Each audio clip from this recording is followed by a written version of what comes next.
Je suis Marie-Hélène René. Je vis au Kankid. Ça fait à peu près plus de 4 ans. Depuis le 12 janvier, le séisme avait brisé l'endroit où j'habitais.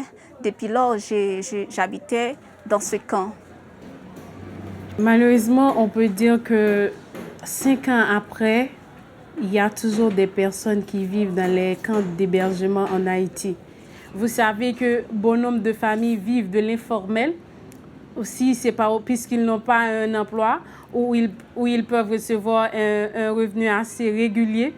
Alors là, on peut trouver des gens qui passent des journées sans rien prendre.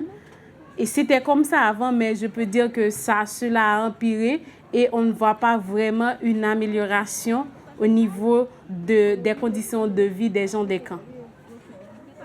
Plus de 4 ans ici. On n'a jamais eu la visite d'un concerné ou d'une autorité locale. On est livré à nous-mêmes.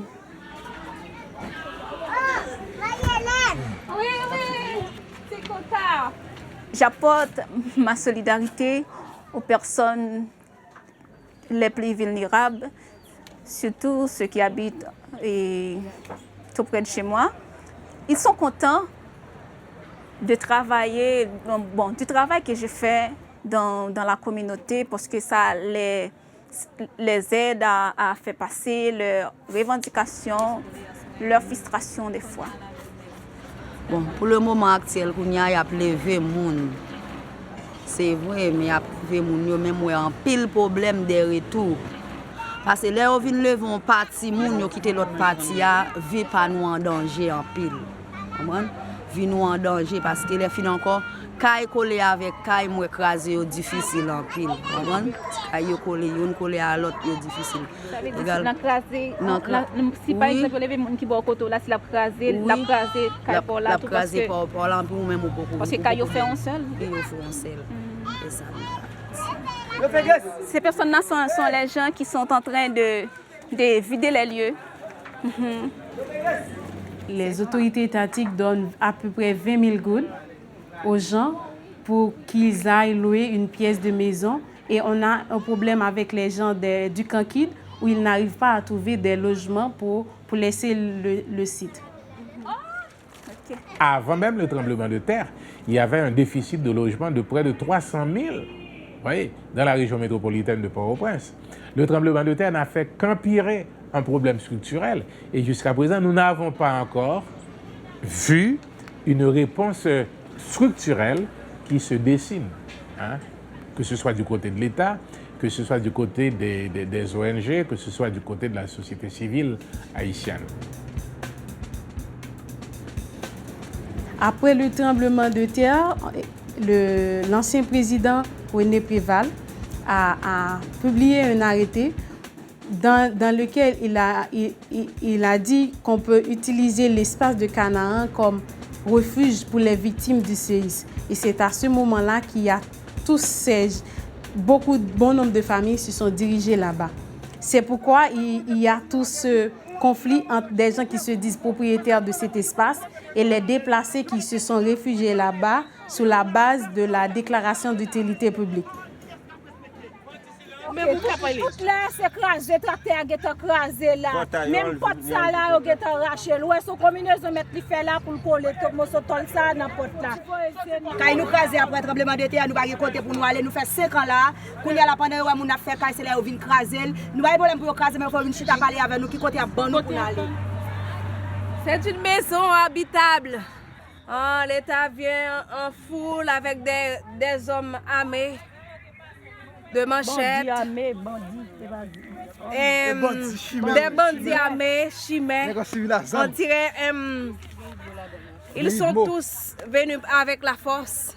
Nous demandons au président Matéli qui compte ça là pas avec nous. Si nous toutes la mettons pour tuer nous tout un seul coup, la vine là pour tuer nous toutes. Mais s'il connaît pas capable faire ça, il connaît ses responsabilités. Nous pas capable vivre dans la mer, nous pas capable vivre dans l'espace.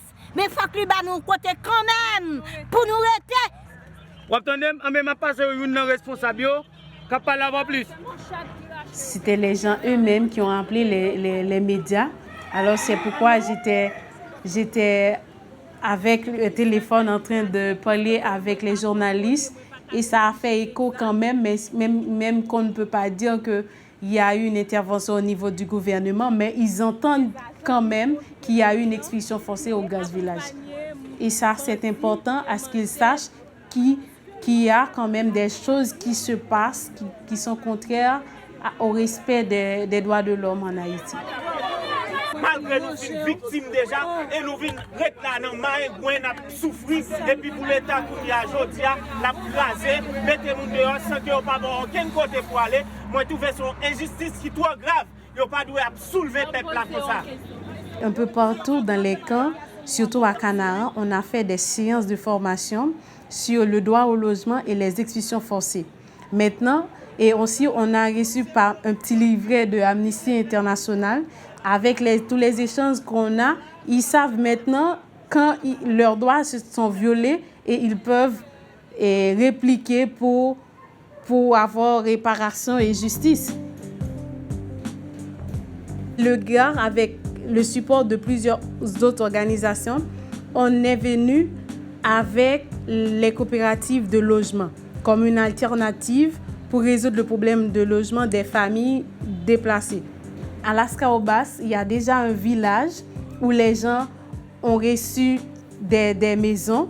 En se regroupant, c'est une façon de mettre ensemble les idées, les objectifs et pour essayer d'atteindre un but bien précis, avoir un logement décent.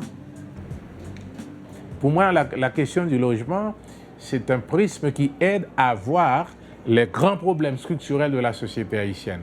Le problème de la tenue de la terre, le problème de l'émigration des campagnes vers les villes, oui, la migration interne, et le problème de pauvreté, de chômage des gens.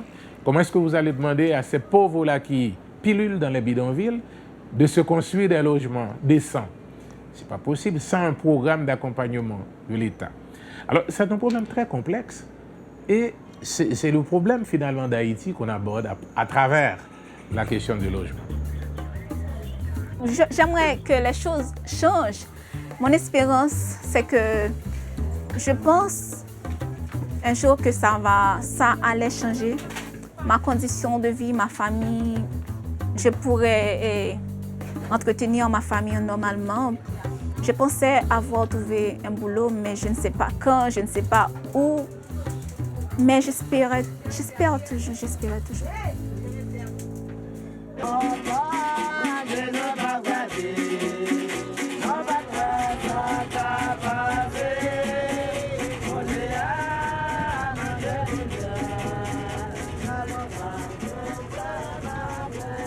On arrive à la brousse et sur la route, on se demande parfois d'où est-ce qu'on va. Mais arrivé sur place, vous voyez qu'il y a pas mal d'infrastructures tout autour. Écoles, centres de santé, petites résidences, etc. FODES 5, c'est Fondation pour le développement économique et social. Le but principal de la création de FODES, c'était pour procurer à la population de la zone les services sociaux de base et des moyens d'existence dignes et honnêtes. Je suis David Osbetti. Je travaille à la FODES 5 comme animatrice accompagnatrice. Je travaille avec 3 écoles pour les cantines scolaires. Donc, ce qu'on fait, c'est que les femmes préparent la nourriture à base de produits locaux et comme ça, elles vendent leurs services à l'école. Nous bâtissons des maïs moulins, nous bâtissons pitimi, nous bâtissons pois, nous bâtissons patates, bananes, yam, etc. Nous bâtissons manger qui fait dans le pays, manger paysan, mais nous ne pas manger produits alimentaires qui sortent de l'autre côté. Mais derrière tout ça, on essaie de développer l'économie sociale. Donc on voit toute la chaîne, les paysans qui sont des producteurs agricoles qui bénéficient, les groupes de femmes qui bénéficient pour la transformation des produits et aussi les enfants qui avaient vraiment besoin d'un plat chaud à l'école pour mieux apprendre. Nous venons comprendre comment pour nous faire. Nous faisons avec plus technique et nous avons plus rendement parce que nous faisons avec technique. Donc nous avons fait à la volée, n'importe comment. Donc ça fait que nous n'avons pas de cas nous pas de jeunes de rendement réussite que nous t'attendons vraiment et que façon que grand monde qu'on a fait. Le programme, c'était de former 400 jeunes sur une période de 5 ans, de 2010 à 2015. Il y a l'agroforesterie, qui est la principale filière. On a plus de gens formés là-dedans. Mais il y a les travaux du bois. Il y a le fer forgé, où on fait des miracles là, avec le fer forgé dans la région de la Brousse. Et il y a aussi l'hôtellerie, parce que là, FODES a l'ambition ou l'intention de développer le tourisme. Déjà, ça commence avec le tourisme solidaire, des gens qui viennent pour nous aider, mais qui profitent aussi pour contribuer à ce que nous faisons. Donc là, on est en train de former des jeunes pour les accueillir. Et l'élevage aussi dans l'agriculture, on a une filière élevage très avancée aussi. Mais avant, il faut aller à Port-au-Prince pour trouver des techniciens.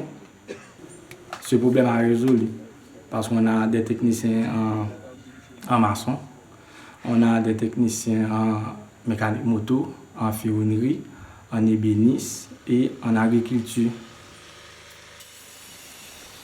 Dans ce milieu rural, il n'y a pas beaucoup d'argent, il n'y a pas de la possibilité que les jeunes aient de l'argent entre leurs mains. C'est pour cela, avec le programme leur facilite d'avoir de l'argent qui circule entre leurs mains et puis d'acheter ou encore de changer leurs conditions socio-économiques. 90% des projets que FODES exécute nous viennent du gouvernement du Canada à travers des partenaires québécois. Et on peut citer la Fondation Paul Gérin-Lajoie, on peut citer la Fondation Roncalli, on peut citer Terre sans frontières. Depuis 2009, on travaille sur un programme qui s'appelle les Savoirs des gens de la Terre, en partenariat avec l'UPADI, où on essaie de travailler sur le changement de pratiques culturelles. Parce qu'avant, les gens travaillaient pour travailler, mais ils ne faisaient pas aucun calcul de départ pour voir si on va faire un profit ou pas. Donc maintenant, on essaie de réorganiser le secteur. Alors, moi, dans LGT, qui fait nous une pile d'informations qui vous permettre nous qu'on ait qui gérer pour nous. Parce que moi, j'ai gagné 2 bœufs pour le projet vient ban l'argent, moi acheter 2 mètres sous lit. Et avant que me vienne remettre tous les 3 tranches comme là, je viens à 10 bœufs. Alors, je suis très satisfait, moi payé, moi intéresse. Et puis, ça, après, je finis payer dans la dernière tranche là, comme bœuf, moi te vendre, je finis payer, reste comme là, je prends une fête à petite, moi, madame, moi, voisinage. Très satisfait. Nous-mêmes, paysans, les nous portes qu'on a LGT, nous te pensé nous te humiliés. Pendant nous venons dans LGT vient faire nous connaître ces motés pays. Parce que si nous pas bail un régime banane quelque côté, on pas manger. Si nous pas bail un cabrit, on côté, on pas manger. Comprendre? Yo vinn faire nous connaître ces motés pays paysans, ces motés pays. C'est un centre de santé Ali, situé dans une zone enclavée comme la Brousse. Et ici, on essaie d'offrir beaucoup de services. Ici, on demande 20 goudes pour la première consultation, juste pour le dossier. Et puis pour les rendez-vous, 10 goudes. Mais la consultation est gratuite. Donc le patient ne paie rien pour sa consultation. Mais on lui demande un frais pour les médicaments et les examens de laboratoire. Mais c'est vraiment à coût réduit. Et grâce aux partenaires québécois comme la CSI, Collaboration Santé Internationale, Dr Gamache, l'Université Sherbrooke, ces partenaires-là nous envoient les matériels tout le temps. Nous disposons d'un laboratoire et d'une pharmacie. Les médecins stagiaires Sherbrooke sont là aussi, ils nous apportent beaucoup de choses. Et ça nous a une très bonne collaboration. Donc on a de quoi pour offrir les soins de santé aux patients. Mais moi, je dis que ma satisfaction personnelle, ce n'est pas dans la construction de ces infrastructures seulement. C'est surtout la construction des gens. Parce que si on recule en arrière, il y a 10 ans de cela, et maintenant pour voir le changement qui a été opéré au niveau du comportement, de la mentalité des gens de la Brousse, vous allez comprendre que notre travail, c'est beaucoup plus dans la construction de la personne humaine que dans la construction des infrastructures, malgré qu'il y en a pas mal d'infrastructures.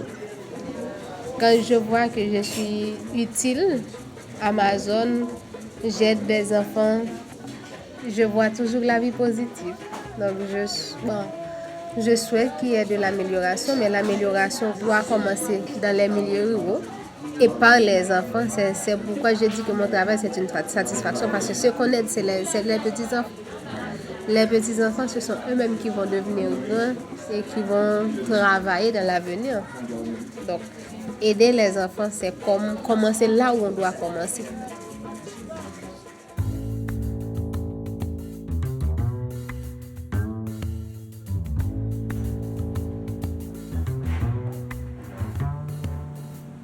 Moi, je suis Georges Wilbert Franck.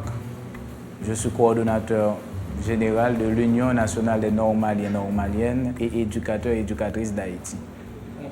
Je suis d'abord un battant, un lutteur comme quelqu'un qui se donne pour détermination de renverser les obstacles et de faire triompher la bataille, la lutte syndicale. En Haïti, les conditions ne sont pas réunies dans le secteur de l'éducation pour qu'on puisse parler de travail décent. Un enseignant gagne 8 000 gouttes, alors qu'une ménagère gagne 12 000 gouttes. C'est-à-dire l'enseignant gagne moins, malgré les exigences de son métier, les exigences de qualification et de compétences de son métier. On les embauche sur n'importe quelle base, on les paie n'importe comment et on les renvoie n'importe comment. À chaque fois, n'est-ce pas, on essaie de parler aux autorités haïtiennes. Elles font semblant d'être sourdes. Ouais. Donc, elles négligent les choses. Normalement, les enseignants aimeraient que cela change, surtout la condition vitale.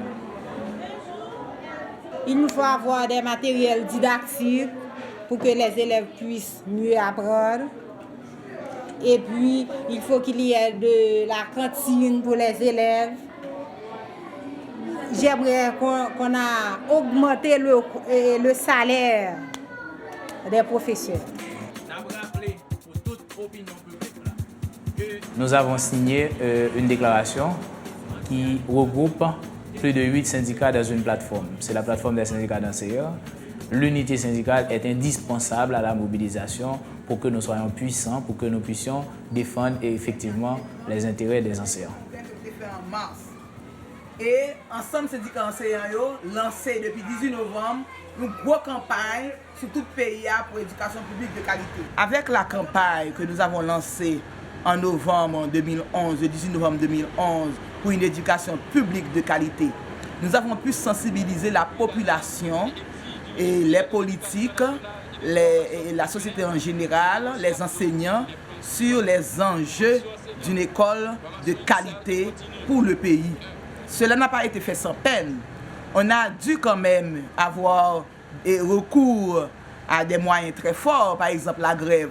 On a eu une grève illimitée et les enseignants ont fait des sit-ins, des manifestations dans les rues et à travers tout le pays, on a pu avoir une grande mobilisation qui a pu attirer l'attention des responsables parce qu'au départ, quand on avait envoyé une lettre au Premier ministre pour signaler cela et lui demander d'ouvrir des négociations avec nous, et on n'avait pas eu de réponse. C'est quand on a commencé la mobilisation sur le terrain, à ce moment-là, qu'on a nommé une commission d'État pour pouvoir entrer en pourparlers avec nous. Et à travers tout le pays, donc, les syndicats, les enseignants du secteur public étaient en grève. Et ça s'est soldé par des résultats, par des acquis concrets, dont un relèvement salarial varié entre 30 à 40%.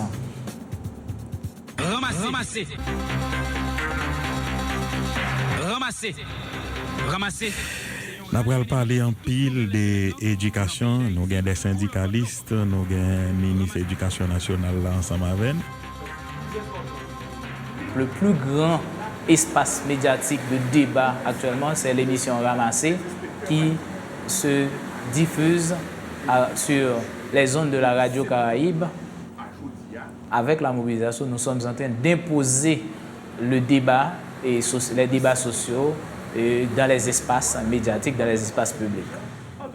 Ce gouvernement que nous avons là fait du propagande comme si tous les enfants sont à l'école, mais rien à visiter, par exemple, le bas de la ville pour voir combien d'enfants qui sont dans les rues en train d'essuyer les voitures.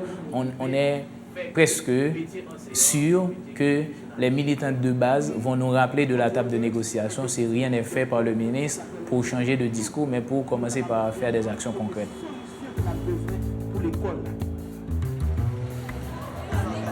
Bon, ici, on est au niveau du lycée Seigneur Vincent et depuis hier, donc on observe un arrêt de travail dans le cadre d'un mouvement de protestation que nous organisons afin de porter l'État haïtien particulièrement à répondre aux revendications des enseignants.